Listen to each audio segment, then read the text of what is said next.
সম্প্রতি আপনারা দেখেছেন যে বিএসএফ বিজিবির পা কিভাবে ধরে আছে।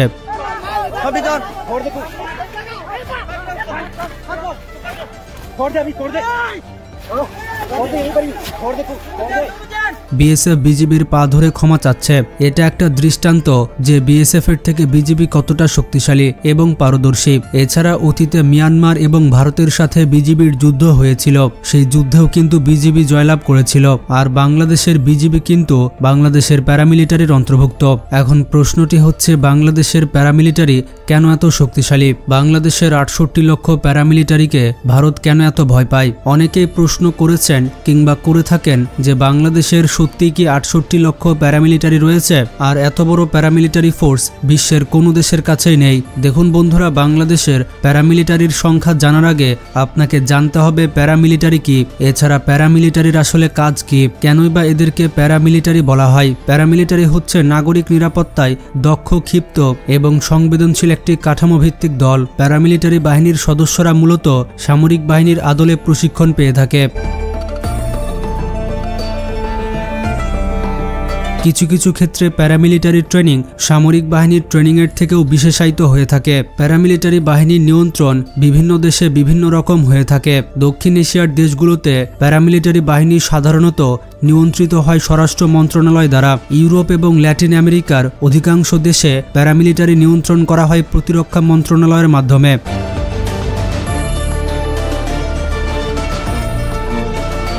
বাংলাদেশের সকল প্যারামিলিটারি ফোর্সগুলো স্বরাষ্ট্র মন্ত্রণালয়ের অধীনে পরিচালিত হয়, আর যুদ্ধের সময় সশস্ত্র বাহিনী অর্থাৎ সেনা, নৌ এবং বিমান বাহিনীর অধীনে পরিচালিত হয়। প্যারামিলিটারি বাহিনীর প্রধান কাজ হচ্ছে দেশের ভেতরে শান্তি, নিরাপত্তা এবং গোয়েন্দা অভিযান পরিচালনা করা। এখন আমাদের জানতে হবে বাংলাদেশের কোন বাহিনীগুলো প্যারামিলিটারি বাহিনীর মধ্যে পড়ে। দেখুন বন্ধুরা, প্যারামিলিটারি বাহিনী কোনো একক বাহিনী নয়, বরঞ্চ অনেকগুলো বাহিনীকে একসাথে প্যারামিলিটারি ফোর্স বলা হয়। বাংলাদেশের স্বরাষ্ট্র মন্ত্রণালয়ের অধীনে সকল ফোর্সগুলোকে বলা হয় প্যারামিলিটারি ফোর্স। এদের গঠন এবং কার্যপদ্ধতি, প্রশিক্ষণ, উপসংস্কৃতি এবং প্রায় ক্ষেত্রে কার্যক্রমসমূহ বাংলাদেশের পেশাদারী সামরিক বাহিনীর মতোই, তবে আনুষ্ঠানিকভাবে সরকারের সশস্ত্র বাহিনীর অন্তর্ভুক্ত নয় প্যারামিলিটারি।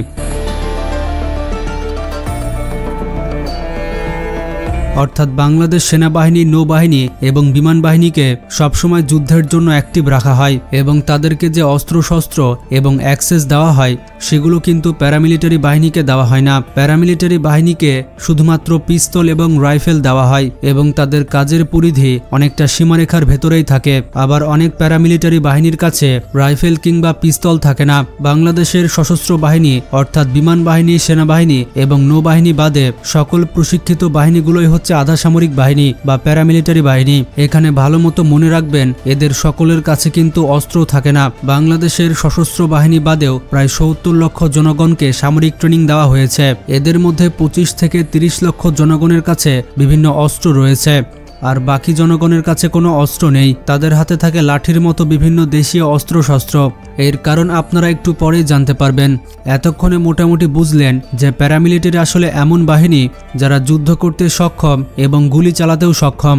যুদ্ধ শুরু হলে তাদের মাত্র কয়েক সপ্তাহ ট্রেনিং দিলেই তারা সশস্ত্র বাহিনীকে সাপোর্ট দিতে পারবে বা তাদের মতো করে যুদ্ধ করতে পারবে।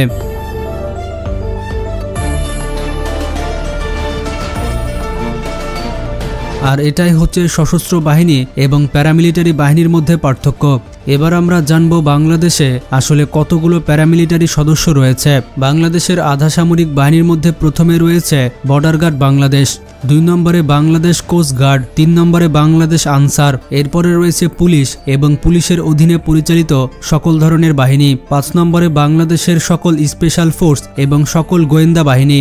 প্রথমে বর্ডার গার্ড বাংলাদেশ, এর কাজ হচ্ছে বাংলাদেশের সীমান্ত রক্ষা করা। বর্ডার গার্ড বাংলাদেশের সদস্য সংখ্যা 70,000, রিপোর্ট এমনটাই বলছে। 2018 সালে সিদ্ধান্ত নেওয়া হয় যে বিজিবির আরও 15,000 পদ বাড়ানো হবে। এটা নিয়ে বিভিন্ন গণমাধ্যমে লেখালেখি হয় এবং ইতিমধ্যেই এই 15,000 পদ কিন্তু বাড়ানো হয়েছে এবং সেটা যুক্ত করে বিজিবির সংখ্যা প্রায় 70,000।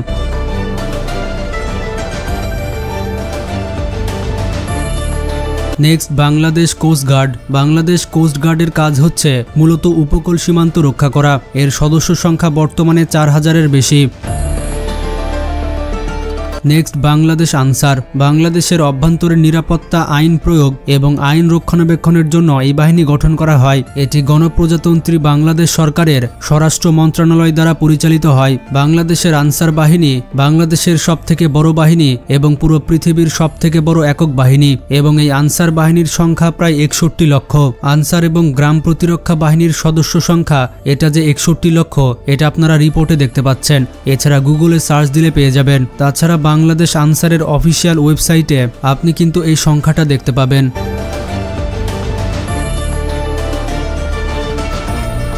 নেক্সট পুলিশ এবং পুলিশের অধীনে পরিচালিত সকল বাহিনী। বর্তমানে বাংলাদেশ পুলিশের সদস্য সংখ্যা 2,12,000, যা আমি বেশ কিছু ওয়েবসাইট থেকে জানতে পেরেছি। পুলিশের অধীনে পরিচালিত র্যাপিড অ্যাকশন ব্যাটালিয়ন বা র্যাবের সদস্য সংখ্যা হচ্ছে 12,000, যেটা প্রকাশ করা হয়েছে আল জাজিরার একটি রিপোর্টে।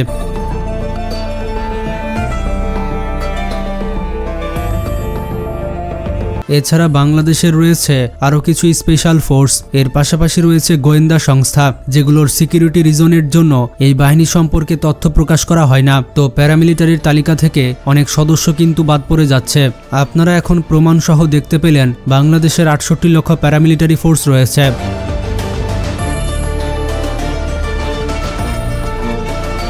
মানে অ্যাকচুয়ালি 64 লক্ষ হিসাব করে পেয়েছে, আর বাকি 4 লক্ষ আছে কোনোভাবে, যেগুলোর তথ্য অনলাইনে প্রকাশ করা হয়নি। এছাড়া মিলিটারি সংস্থা গ্লোবাল ফায়ার পাওয়ারের হিসাব বলছে বাংলাদেশের কাছে 68 লক্ষ প্যারামিলিটারি রয়েছে। এছাড়া বিভিন্ন পত্রিকার রিপোর্ট সহ বিভিন্ন ওয়েবসাইটে আপনি দেখতে পাবেন যে বাংলাদেশের 68 লক্ষ প্যারামিলিটারি রয়েছে। যুদ্ধের সময় এত বড় বাহিনী সেনাবাহিনী, নৌবাহিনী এবং বিমান বাহিনীকে সাপোর্ট দিবে, আর এরা যদি সাপোর্ট দেয় তাহলে বাংলাদেশের মোট সৈন্য সংখ্যা হবে প্রায় 70 লক্ষ, যেটা ভারত এবং মিয়ানমারের ঘুম হারাম করতে যথেষ্ট।